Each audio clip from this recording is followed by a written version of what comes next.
It's the Terrible at Fishing radio show on Gold Country Radio.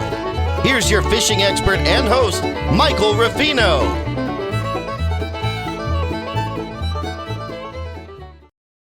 Welcome back to Terrible at Fishing, everybody. Well, it's been a crazy snowy week. Trees are falling, power outages, tons of snow. My goodness. We are talking feet of snow. So let's talk about fishing in the snow. So Gerber Lake has good ice right now, but you're going to need a snowmobile to get there. When you go ice fishing, you're going to need a snow shovel. Do not forget to put a snow shovel on your sled, because you're going to have to dig, clear out that snow to get to the ice before you start drilling.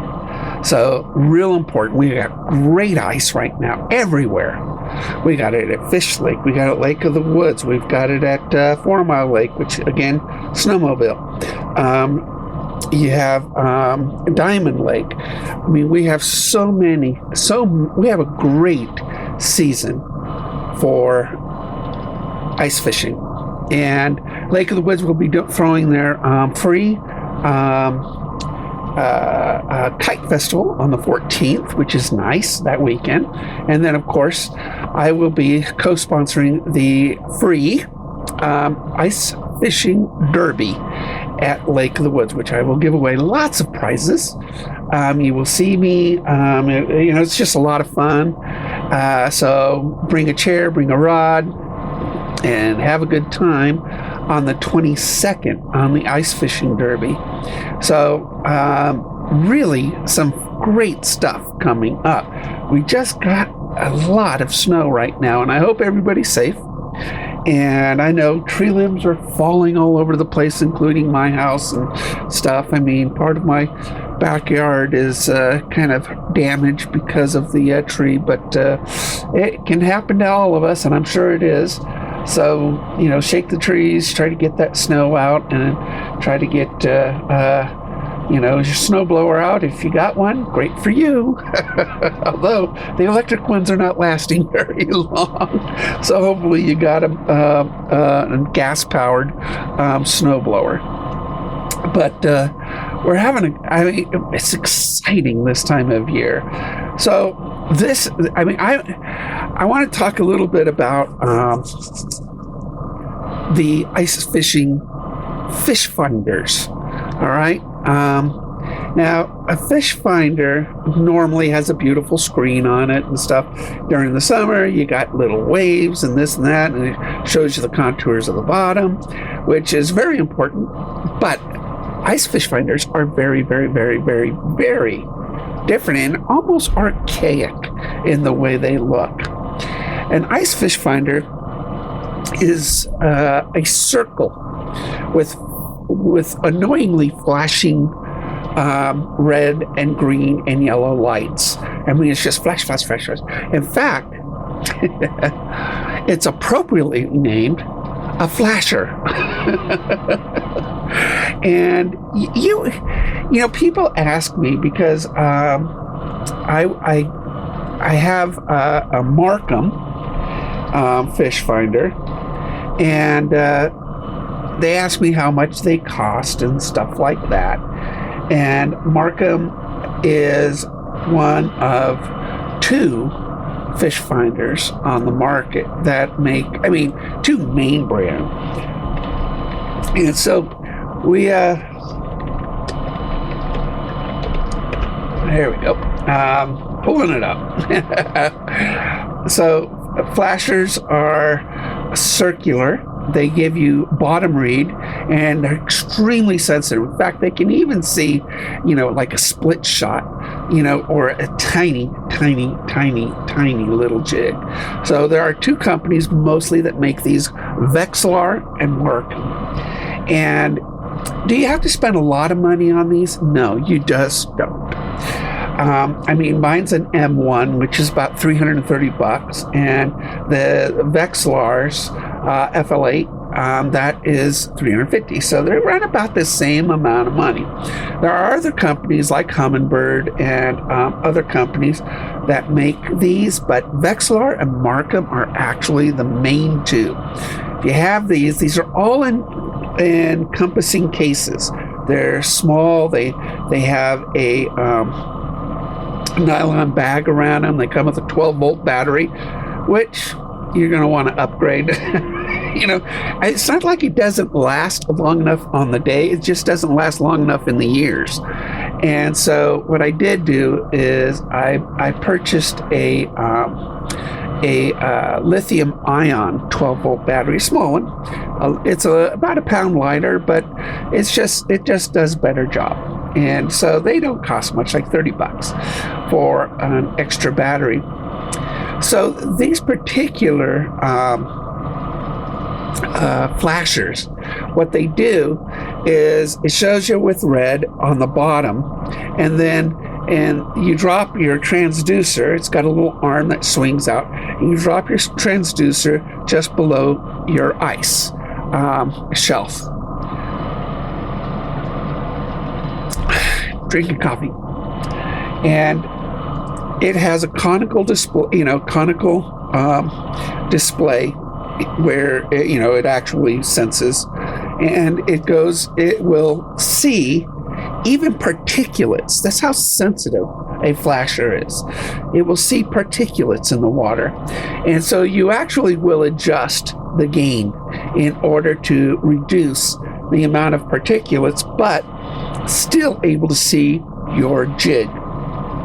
So you're going to drop your jig down, and you're going to adjust your gain to where you can see your jig, but try not and eliminate as much of the particulates as you can, because even a blade of grass that sets free from the bottom will come up and it will actually see it.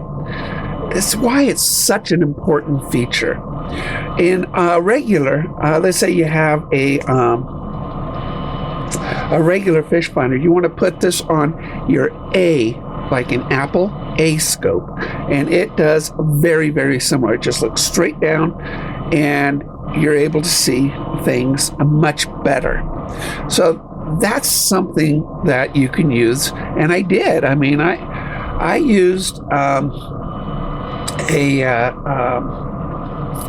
Garmin Striker 4 on A scope. It also has a flasher mode, although I enjoyed the A scope more. And then a Striker 4 portable kit like the Markham or something, if you want to save about $150, then you could go there. It's under $200 on Amazon, so you could grab a Striker 4 portable kit, which you can use on your kayak and stuff like that. So it actually works very, very well. So, but if you want just a good down scope, then you're going to probably end up going with a Markham or a Vexilar. But adjust that gain to where it's just going to see what you want it to see, which is your bait and the bottom. Now, you're going to get some days, there's currents underneath in the lakes, so you're going to get those particulates, but they're not going to be red. They're going to be green. They're going to be flashy. They'll move in and out, whatnot, or just could be bubbles. It could be part of your bait that breaks off on your hook. Believe it or not, this thing can see it. And that's the fun part about using a flashing system. Now, like I said, it is rather archaic looking, but it's effective, and that's what you want. I can drop this all, in any hole and probably get you a fish in a few minutes. It's one of the most fun things to do in ice fishing is using a fish finder. Much more fun than open water fishing in the summer. In fact, most of the time I'm just there. It's just there because it's pretty nowadays, because I know my lake pretty well. And if I see a school or something like that, I'll stop my boat. But to be honest, there is nothing more fun than watching your bait descend. And it descends really slow. Please, and we'll talk about this in the next segment, about what to put on your line, because this is, it's real important to let the bait fall naturally. And your fish finder is going to watch it, and it's going to drive you nuts, because I use 1/80th of an ounce. I know I probably don't exceed 1/64th of an ounce.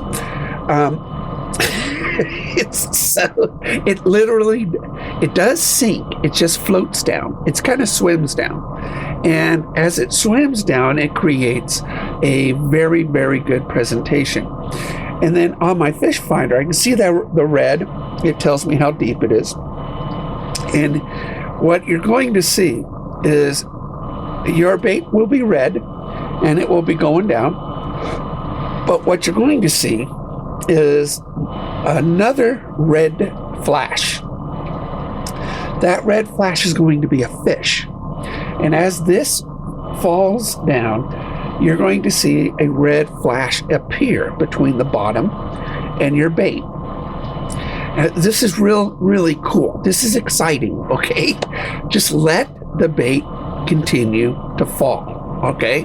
Let it fall until either that red flash that appears hits it, and you can see it because it'll merge with your red dot, your bait, and it'll merge. And at that point, you can stop your descent and wait for that little itty bitty, and it's a tiny itty bitty little nibble. Set the hook, but don't set it hard. Please don't set it hard. Just lift up, on your rod and start reeling. Now, the ice is thick. Okay? Ice is thick. And I lose a lot of fish on the bottom lip of my hole. All right? When you drill that hole, it's about 12, 15 inches deep, so it's a tube, and at the bottom is this lip, and so you can see the fish through the hole. And if it's a big fish, you really need to keep the line tight and tire it out. All right, so a lot of times, because I use very light line, 4-pound test, really light line, I actually put my tip of my rod into the hole so I don't no abrasion on my line, and I can tire out the fish by just keeping the line tight, letting it take the drag, and just tire it out enough to where I can get my rod tip back up above the hole. And this is where your towel comes in handy, because you're going to put your arm in the hole, and you're going to, if it's a big fish anyway, you're going to put your fingers into its gill, if it's a toothed fish, and then pull it out of the hole. And that is how you're going to land a big fish through the ice. The problem about keeping your tip above the hole, which you're going to do when the ice is really, really thick, which we did a couple years ago, because it's 36 inches thick. Our rods are not 36 inches, so we had to change. We had to clip off a lot of our line. So what ends up happening is, if you keep your rod tip above the hole, that lower part of the lip will start to be abrasive against your line, and it'll weaken it. So you're going to have to set your tackle on a regular basis if you keep your line above the hole. So we're going to go into the next segment, and we're going to talk about what to put on the line and what not to put on your line. So stay tuned after these messages. Out in the backwoods under the stars, I tune in the radio from my old car. Gold Country Radio on Friday night. Terrible at fishing, but it feels just right. Want to get your business noticed? Sponsor a show on KKFO Gold Country Radio on 103.3 FM and create awareness through on-air announcements, our online stream at goldcountryradio.org, and our podcasts that live on forever. Your message reaches a broad local audience while also targeting listeners who choose to tune in to the shows they love. Plus, we promote your sponsorship across our website and social media. For more information, email goldcountryradio@gmail.com. Call 541-238-6989 or visit goldcountryradio.org. Gold Country Radio, your message heard locally and beyond. The Terrible at Fishing Radio Show. Michael's got the secrets and now you know. Get in line, you cast just fine. Gold Country Radio. All right, welcome back to Terrible at Fishing. So this is we're doing a new format on my show, and it's going to be, it's a half hour long. Instead of a whole hour. I didn't know if you guys were getting tired of me or not, but I try to keep it interesting and practical and informative. So now we're going to talk about what to put on your fishing rod for ice fishing. Now it's real important to do a few things. One of it is choosing your line. All right, choosing your line is real important. Now, I like using fluorocarbon. Fluorocarbon line completely is invisible in water. It has the same refractive properties as the water. Ice fishing water is clear. It's really clear. I mean, it's got 14 feet of clarity, visibility in the water. If you were diving, you could see 14 feet in front of you. It's just that clear. So it's important to have a line that the fish cannot suspect and see and scare them away. So fluorocarbon or a fluoro-coated line is important. Now, another reason why fluorocarbon is important is that it has very little stretch to it. Now, monofilament, which is the most affordable line on the market, it has a lot of stretch to it. One thing about, and I've said it in the first segment and every other segment, ice fishing is very, very, very, very finesse. Those bites come very, very light. The fish are lethargic in cold water. They're still hungry, but they're just not aggressive. So it's not going to take your hook and start running. It's just not. They're just going to be nibbling, and you're going to have to look at the tip and just keep an eye on it. If you have a stretchy line, the fish has more options to spit it out. Slack can be created, and they can spit it out. If you have a tight, a line that doesn't stretch, when you set the hook, the odds of you landing it is much, much greater. So, two good reasons to go with fluorocarbon. It doesn't stretch, and it's invisible in water. Yes, it costs more money, but you will land more fish, a lot more fish. I use fluorocarbon on every lure that I have, even in the summer fishing. I just use it as a leader on my bigger stuff. So I just, I might use braid and then fluorocarbon as a leader. But ice fishing, I use pure fluorocarbon. You're really only dropping your line about 20 feet. So it's really what you're working on. Now, the weight of it, 2 or 4 pounds. Now, the lighter the better. The reason the lighter the better is that you're using really, really, really light jigs. And heavy line will not feed the drop. It won't do it naturally. You would have to just start hand feeding it and hope, and then it will actually have a curl to it, and it drives you nuts, really. So I use, 4 pound, but you can use 2 pound. Now, you may ask yourself, can you catch a 5 pound fish with 2 or 4 pound? The answer is absolutely yes. Yes. The pound of the line does not dictate the size of the fish, but it does dictate the play that you have to do in order to land a big fish. Does that make sense? So if I use 4-pound test, which I do, and I hook an 8-pound fish, which you can easily do, I have to let it run longer and play it longer to tire it out, to get it to the ice, to the hole, in order to pull it up with my arm. Okay, I'm not going to pull it up through the hole on line, because my line's only 4 pounds and it's 8 pounds. My line will break. So I'm going to get my arm wet, which I get my arm wet a lot, and I always have a nice big dry towel with me. Very important to bring a towel for lots of reasons, but why, drying your hands after you handle your bait, your fish and stuff like that, dehooking it. So you can land any size fish with 4-pound test, any size. I mean, it's in a lake.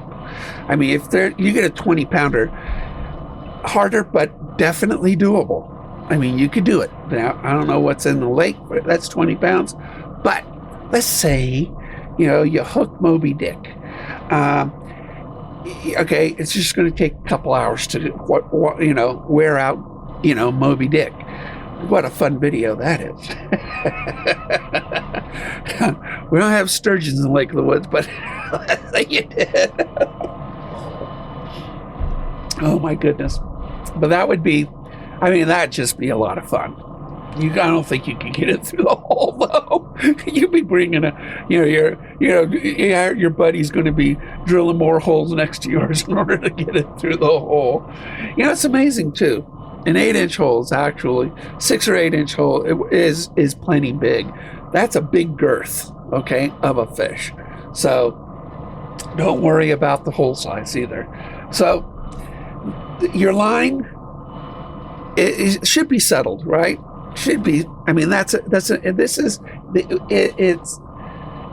then if you keep your tip above the hole, like I said in the last segment, you're going to have abrasion, and fluorocarbon is more abrasive, tolerant. But you're going to, if indeed you have that big fish, and you had to fight it under the hole, and that line was rubbing against that bottom lip, you're going to, after you land the fish, you're going to cut the line, and you're going to reset your jig, because now you've got a weak spot. So just cut your line and retie on your jig. No big deal, right?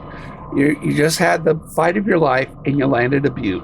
So and then hopefully put it back in the lake and reset and get another, or him again. I don't know. I don't think I've ever caught a fish twice in a row, the same fish. Maybe I did. Probably I did. I've catch a lot of fish. It's not like they all have names and ID tags on it. Now, what to put on the line? This is real important. Now, light line, light jig. All right.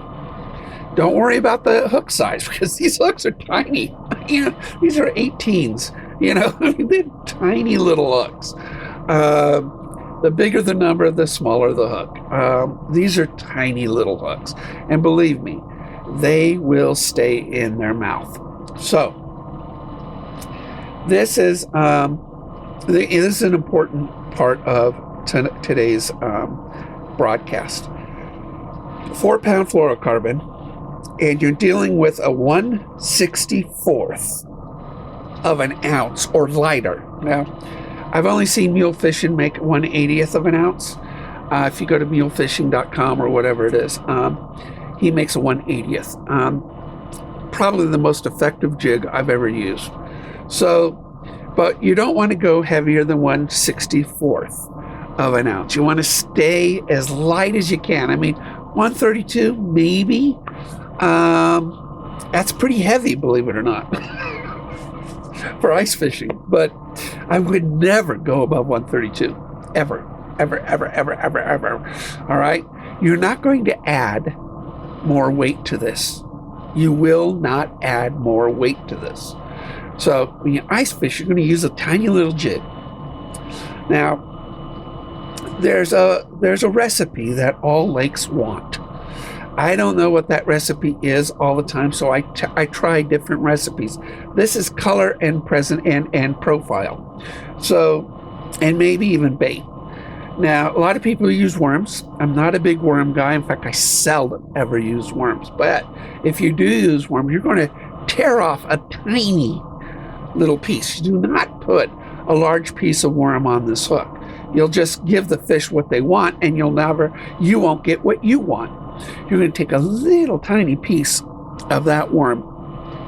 You're going to put it on the hook. You want to make sure that if they attack that worm, the hook goes in them. All right? That's how small. And this is a small hook. Now, for a bait, I will, a dough bait. You guys have seen me use different dough baits. Power bait. I prefer the Tequila Sunrise power bait. Tequila Sunrise. This is a black and purple bait that has hard garlic scent to it. This black and purple bait is really the one I have the most success with in any ice fishing situation. I've tried rainbow. Everybody loves rainbow. Don't get as many hits with rainbow. I've tried red, white, and blue, which is a good bait, by the way, because it has blue. But when you roll it, you kind of lose the blue color. You're going to go with Tequila Sunrise. Now, where can you get it? I can't find it locally unless you buy it at Lake of the Woods. Lake of the Woods is the only store I've seen that stocks regularly the Tequila Sunrise power bait. So you can check that out. If you're at Lake of the Woods, definitely get a jar of this. And you're going to make smaller than a pea size. All right? So it lasts a long time. So you're going to just roll it in your hand and make a very small ball and put it on the hook. Now, what color jig? That's the recipe. I don't know. I typically will choose between two colors. Chartreuse, which is a neon yellow, yellowish green, or red. Those are my two colors that I usually choose from. So I don't know if they're going to hit red. I don't know if they're going to hit chartreuse. Now, I have more success with red, maybe because it kind of represents blood. So that's kind of my experience with it. Now, profile. Okay, profile is sort of the shape. I use mule fishing. You guys got to check them out. Ethan makes great baits, and they last forever. But I use what's called a horsefly, and it really is a tiny little plastic.